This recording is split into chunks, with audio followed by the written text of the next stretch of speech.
In this first topic, we will look at how we can make a profit in both a rising and falling market. So let's go through how we can make a profit in a rising market first.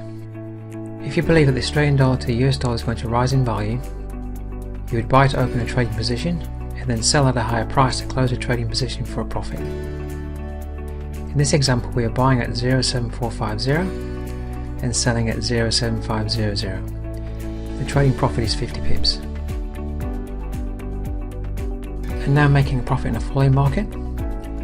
If you believe that the Australian dollar to the US dollar is going to fall in value, you would sell to open a trading position and then buy at a lower price to close a trading position for a profit. In this example, we are selling at 0.7500 and buying at 0.7450. Again, the trading profit is 50 pips.